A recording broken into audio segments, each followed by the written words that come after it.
Alors, voici la strophe 5 du poème Le grain de Sénévé de Maître Eckhart, qui continue l'idée de la strophe 4 qui est du désert. C'est-à-dire, on progresse, et on arrive dans un désert immense qui est magnifique, c'est-à-dire qu'il n'est pas menaçant.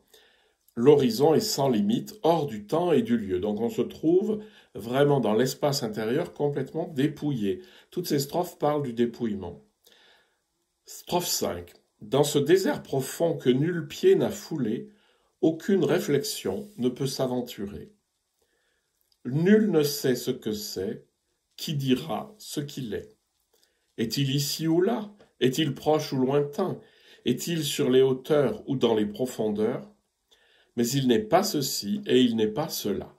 Donc, pour bien définir ce qu'est cet espace du désert intérieur qui vient de s'ouvrir, on le définit de manière négative, c'est-à-dire il n'est pas ceci, il n'est pas cela. On pose des questions, est-il ici, est-il là, est-il proche, est-il lointain? C'est pour sortir d'une représentation matérielle de, on va dire, de Dieu, de l'espace divin, de la profondeur de l'expérience. En fait, si je commence à dire, ah mais c'est là, c'est dans tel monastère, c'est au sommet de l'Himalaya, c'est ici ou là, en fait, on se trompe, puisque de toute façon, de là où on est, il suffit de descendre en soi pour trouver ce désert immense.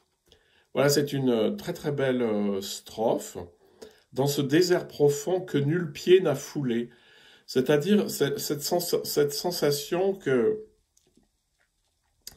la visite de cet espace intérieur est toujours nouvelle, c'est-à-dire qu'il n'y a pas de sentiment de «ah oui, c'est ça», comme on en a avec les objets matériels. Aucune réflexion ne peut s'aventurer. Si je commence à réfléchir et à conceptualiser cette expérience, je suis foutu. Nul ne sait ce que c'est, et qui dira ce qu'il est? On ne peut pas dire de quoi il s'agit, hein. Est-il ici ou là? Est-il proche ou lointain? Est-il sur les hauteurs ou dans les profondeurs? Mais il n'est pas ceci et il n'est pas cela. Strophe 5.